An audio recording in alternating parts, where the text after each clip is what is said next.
अब आपको बिहार की एक खबर पहुंचाना चाहती हूं। इस बीच लगातार नीचे यूसीसी के समर्थन में जो मिस कॉल्स हमें प्राप्त हो रहे हैं, वो नंबर, वो आंकड़ा आप देखते चले जाएंगे और हम इंतजार कर रहे हैं कि आप वो मिस कॉल दें।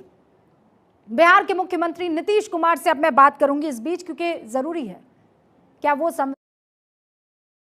संविधान का पालन कर रहे हैं सरकार के मुखिया होने के नाते?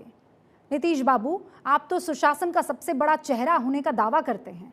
आपके पास बीते लगभग 18 साल से बिहार का गृह मंत्रालय है, जिसके दम पर आप जंगल राज खत्म करने का खूब दावा करते रहे हैं। लेकिन बिहार के कटिहार से जो तस्वीरें सामने आई हैं, उसको आपने देखा कि नहीं देखा? मुझे जवाब दीजिए। या फिर इस घटना के बाद भी आप कह देंगे कि हमको नहीं पता, दिखवा लेते हैं। बतौर मुख्यमंत्री नीतीश बाबू, ये आपके जिम्मे है कि पुलिस क्या कर रही है आप पता लगाएं। लेकिन लगता है सियासत के अलावा आपको कुछ दिखाई नहीं दे रहा है, क्योंकि अगर आपको दिखता तो घटना के 24 घंटे बीत जाने के बाद भी आप चुप नहीं रहते। ये तस्वीर देखिए सुशासन बाबू, यह आपके ही राज्य की तस्वीर है। वर्दी में जो शख्स गोली चला रहा है वो पुलिस वाला है, सबूत सामने है, लेकिन आपके अधिकारी अब भी सबूत को नकार रहे हैं। अनुमंडलीय विद्युत संचारण केंद्र है जी। यहाँ पर असामाजिक तत्वों के लिए विद्युत सप्लाई के बिंदु पर अचानक हमला किया गया, जिसमें भारी पथराव किया गया। इस पथराव में 3 लोग ज़्यादा घायल हुए, उसमें 2 लोग इलाज के लिए गए हैं, एक व्यक्ति को मृत्यु हुई है। अगर कितने राउंड गोली चली है सर? गोली नहीं चली है, भीड़ के द्वारा पथराव की गई है। सर वो कुछ वायरल वीडियो है, उसमें जो 15 राउंड का गोली का आवाज़ सुनाई दे रहा है, क्या है इसको कहना चाहिए? हो सकता है कि पूर्व कहीं का वीडियो हो, आजकल तो वीडियो को तुरंत को भी पेश करते हैं। तो एसडीएम साहब को सुन लिया आपने। नीतीश बाबू, अब बताइए आप, गोली चली कि नहीं चली? अगर नहीं चली तो फिर 2 लोगों की मौत गोली लगने से कैसे हो गई? ऐसा तो नहीं है कि दोनों ने सरकार को बदनाम करने के लिए खुद को ही गोली मार दी हो? मतलब ऐसा अपने बचाव में बिहार के अधिकारी कह सकते हैं, क्योंकि पुलिस तो अपने कंट्रोल से बाहर हो चुकी है और आपको पुलिस को बचाना भी है, तो बचाव में कुछ तो आपको कहना पड़ेगा। हालांकि आपके इसी अधिकारी ने आपका काम आसान कर दिया। जो एसडीएम साहब एक दिन पहले यह कह रहे थे कि गोली चली नहीं है, वो पलट गए। वक्त मिलते ही उन्हें एक और बहाना मिल गया। भारत 24 से बात करते हुए आपके अधिकारी ने नीतीश बाबू महज 24 घंटे में कुछ और बोलने की कैसे पलटी मारकर कोशिश की है, सुनिए।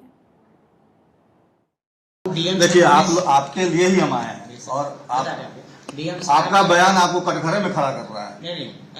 आपका बयान आपको कटघरे में खड़ा कर रहा है।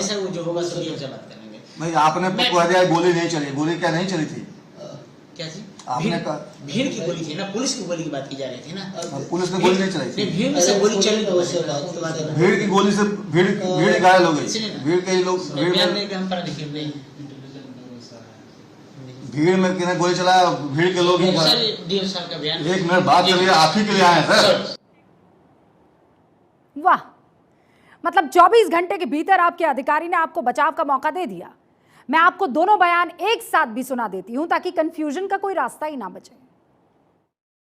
अगर कितने राउंड गोली चली है सर? गोली नहीं चली है, भीड़ के द्वारा पथराव की गई है। सर वो कुछ वायरल वीडियो है, उसमें जो 15 राउंड का गोली का आवाज़ सुनाई दे रहा है, क्या है इसको कहना चाहिए? हो सकता है कि पूर्व कहीं का वीडियो हो, आजकल तो वीडियो को तुरंत को भी पेश करते हैं। नहीं, आपने कह दिया गोली नहीं चली। गोली क्या नहीं चली थी? क्या थी? आपने कहा भीड़ की गोली थी ना, पुलिस की गोली की बात की जा रही थी ना। पुलिस ने गोली नहीं चलाई थी। भीड़ में से गोली चली तो भीड़ की गोली से भीड़ घायल हो गई। भीड़ के लोग गोली पुलिस ने नहीं चलाई, हंगामा कर रहे युवकों ने ही चलाई। और किस्मत देखिए, बेचारे उन्हीं युवकों को गोली भी लग गई।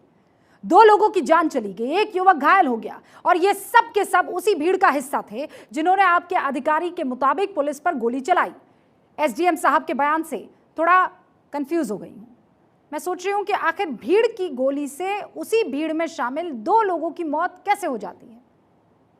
ऐसा तो नहीं हुआ होगा कि गोली पुलिस पर चलाई गई और साउथ की फिल्मों की तरह गोली घूमकर उसे ही लग गई जिन्होंने गोली चलाई। ऐसा हो सकता है? मैं ऐसा नहीं कह रही हूं। आपके अधिकारी के बयान के हिसाब से मैं थोड़ा गणित लगा रही हूं। आपको कटिहार का पूरा घटनाक्रम आज जान लेना चाहिए नीतीश बाबू, क्योंकि आप मुख्यमंत्री हैं। हो सकता है आप बहुत बिजी हो सकता है आपको पूरे घटनाक्रम की सही जानकारी ना दी गई हो। 26 जुलाई 2023 सुबह 11 बजे कटिहार के बारसोई अनुमंडल कार्यालय में धरना शुरू होता है। 29 पंचायतों के प्रतिनिधि और ग्रामीण बिजली कटौती के खिलाफ बुलाए गए इस धरने में शामिल होते हैं। धरने के लिए बाकायदा परमिशन ली जाती है। अगले 1 घंटे तक धरना एकदम शांतिपूर्वक चलता है। 12 बजे पुलिस और बिजली विभाग के अधिकारी धरना स्थल पर पहुंचते हैं और प्रदर्शन कर रहे लोगों को हटाने लग जाते हैं। जाहिर सी बात है, प्रदर्शनकारी चुपचाप वहां से चले तो नहीं जाते, तो पुलिस और प्रदर्शनकारियों में बहस शुरू हो जाती है। फिर देखते ही देखते बहस उग्र हो जाती है। प्रदर्शन कर रहे लोगों ने पास के बिजली ऑफिस पर हमला कर दिया, खूब तोड़फोड़ की। इसके बाद पुलिस ने लाठीचार्ज की। इस लाठीचार्ज से लोग और ज्यादा उग्र हो गए और पुलिस पर पथराव करने लग गए। भीड़ के पथराव से पुलिस इतनी नाराज हुई कि पुलिस ने सीधे भीड़ को निशाना बनाकर फायरिंग कर दी। पुलिस की फायरिंग में छछना गांव के मोहम्मद खुर्शीद की मौके पर ही मौत हो गई। पुलिस की गोली से 2 और लोग घायल हुए। इलाज के दौरान एक घायल युवक सोनू शाह की मौत भी हो गई, जबकि दूसरे घायल शख्स नियाज आलम की अभी भी खबर मिल रही है कि जिंदगी और मौत से जद्दोजहद चल रही है और हम अल्लाह से प्रार्थना करते हैं कि वो दुरुस्त हो जाए। गोली पुलिस ने चलाई, ऐसा मैं भी नहीं कह रही हूं। एसडीएम के बयान से अलग कटिहार के एसपी ने पुलिस की तरफ से गोली चलाने की बात कही है, आप सुनिए। तो जो घटनाक्रम है, कुछ लोग यहाँ पे प्रोटेस्ट कर रहे थे, परंतु अचानक से जो है स्पॉन्टेनियस मॉब जो है वो वायलेंट हो गया और काफ़ी मात्रा में जो है पत्थरबाजी की करने लगे लोग। और ये जो देख रहे हैं आप, बाउंड्री के बाहर थे, सब बाउंड्री के अंदर भी आने लगे।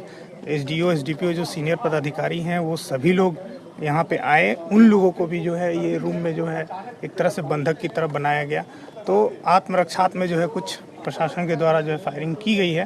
पूरे मामले की हम लोग जांच कर रहे हैं। तो कटिहार के 2 अधिकारियों के बयान का विरोधाभास आपने देख लिया। मतलब कटिहार के एसपी कह रहे हैं कि पुलिस ने आत्मरक्षा में गोली चलाई। एसडीएम ने पहले कहा गोली नहीं चली, फिर कहा गोली भीड़ की तरफ से चली, और इस बीच 2 लोगों की मौत हो गई। बिहार सरकार के एक मंत्री की संवेदनहीनता उसमें दिखाई दी, जिस पर बिजली को लेकर यह हंगामा हुआ। उस विभाग के मंत्री का यह बयान आप सुन लीजिए। आज जो बरसात का मौसम है, कहीं ठंडर होता है, कहीं बारिश हो जाती है, थोड़ा ट्रिपिंग का प्रॉब्लम आजकल होता है पूरे ऑल ओवर द कंट्री। ये केवल बिहार का मामला नहीं है। इसके मामले में कुछ लड़के लोग आए, प्रदर्शन कर रहे थे, लेकिन फिर उन्होंने पत्थर फेंकना शुरू किया, लाठी चलाना शुरू किया, ऑफिस का गेट तोड़ दिया। इसके बाद पुलिस ने जाके कार्रवाई की। अब बदमाशी जब करेगा कोई तो पुलिस क्या करेगी? लाठी चार्ज और गोली तो चलती है। बिहार सरकार में मंत्री हैं, बहुत अनुभवी नेता नजर आ रहे हैं। ऐसा नहीं है कि कोई नए नवेले हैं, लेकिन फिर भी ऐसा बयान कि लाठी गोली तो चलती है। इनकी बातों से तो ऐसा लग रहा है कि 1-2 लोगों की मौत हो गई, वो भी कोई बहुत बड़ी बात नहीं है। ऐसी संवेदनहीनता जब मंत्री दिखा रहे हैं तो फिर किसी और से मैं क्या उम्मीद कर सकती हूँ। इसीलिए मैं आज सीधे मुख्यमंत्री नीतीश कुमार से जवाब मांग रही हूँ। नीतीश बाबू, आपकी पुलिस लगता है उन कानूनों को ही भूल गई जिसको सीख कर वो पुलिस की वर्दी पहनती है। सीआरपीसी में भीड़ को नियंत्रित करने के लिए कई सारे नियम तय किए गए हैं, जिसके मुताबिक जब प्रदर्शन के दौरान भीड़ अनियंत्रित हो जाए तो उसे कंट्रोल करने के लिए स्टेप बाय स्टेप आपको डायरेक्शंस लेने होंगे या एक्शन लेना होगा। पहले भीड़ के साथ बातचीत कीजिए, दूसरी बातचीत से बात ना बने तो पुलिस भीड़ को तितर बितर करने के लिए लाठीचार्ज करे, लाठीचार्ज से जब बात ना बने तो पुलिस हवाई फायरिंग करे, भीड़ को डराए। उसके बाद पुलिस भीड़ को डराने के लिए जमीन पर गोली चला सकती है।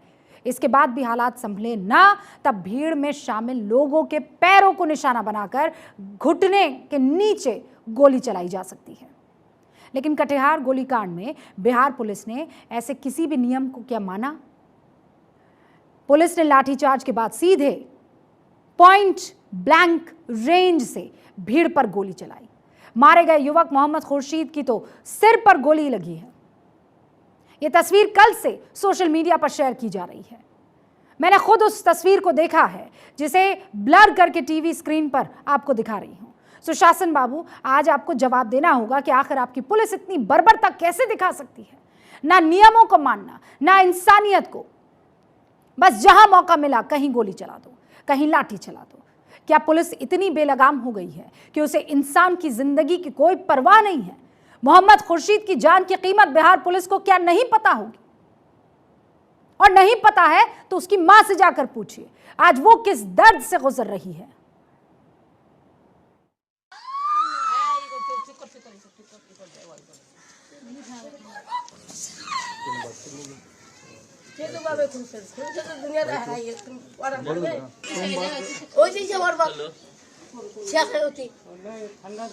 पुलिस का दोषी माने, पुलिस जो आके बीच में मारे, किसको मारे? अगर हम आयली बैली से मारेंगे तो कहीं जाके लग सकता है, दूरी से मारेंगे तो कहीं जाके लग सकता है। जब तक वो नजदीकी से नहीं मारा तो बीच में कैसे लगा? अभी तो पुलिस जांच में ही पता चलेगा, लेकिन जो रिश्तेदार कह रहे हैं कि यहां सीधे सर में गोली कैसे कोई मार सकता है। हालांकि मैं अपने आप को दुरुस्त करती हूँ, पॉइंट ब्लैंक से मारेंगे तो ये पूरा का पूरा आपका सर जो है वो चिथड़े चिथड़े हो जाएगा, लेकिन सर के सेंटर में गोली लगी है, कैसे हो सकता है? एक असहाय मां के दर्द को समझने के लिए आपको कुछ और नहीं करना है, सिर्फ इंसान होना है। बिहार के तारणहारों को इस दर्द से कितनी तकलीफ हो रही है वो ऊर्जा मंत्री के बयान से आप समझ लीजिए। मोहम्मद खुर्शीद और सोनू शाह, उनकी मौत जो है वो बिजली की मांग को लेकर हुई थी। क्या मांग रहे थे? बेसिक चीज मांग रहे थे, बिजली। आज कटिहार के बारसोई में हर घर में रोशनी है, घटना के बाद से बिजली गई ही नहीं है, लेकिन एक गांव का चिराग चला गया। सोनू शाह का परिवार बिजली विभाग पर सवाल खड़े कर रहा है। वो पूछ रहा है कि आखिर कभी नहीं आने वाली बिजली 2 मौत के बाद बेरोक टोक कैसे आ जाती है? कैसे? क्या प्रशासन खून खराबे का इंतजार कर रहा था? उसे खून की आहुति चाहिए थी। हमारे साथ सोनू के भाई मोनू हैं जो बिजली विभाग में ही काम करते हैं। इन्हीं को बचाने के लिए सोनू इनको लाने गए थे, लेकिन वहां पर पुलिस ने सीधे सर में गोली मारी और बाद में इलाज के दौरान उनकी मौत हो गई। मोनू, क्या हुआ था, पूरी बात बताइए, क्योंकि आप उस समय वहां मौजूद थे। क्या पूछ रहे मेरा? जी, हम ऑफिस में सरकारीरत थे, काम कर रहे थे। उस समय अचानक जन आक्रोश आया, भीड़ आया और वो पहले मेन गेट तोड़ा, फिर उसका ऑफिस का गेट तोड़ने का कोशिश किया। तो हम लोग जाके ऊपर थे, पत्थरबाजी होने लगा। तो उसके बाद कुछ देर बाद प्रोटेक्शन फोर्स आया। फोर्स के आने के बाद जो है हवाई फायरिंग का आदेश दिया गया, तो हवाई फायरिंग किया गया। और कुछ फोर्स जो है, कुछ पुलिस वाला जो है नीचे था, वो भी फायरिंग कर रहा था।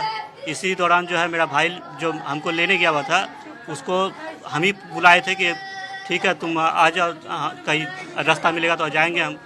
जबकि एक गोली जो है जाके उसके सीधे सिर पे लगी है। एक गोली जाकर सीधे उसके सिर पे लगी।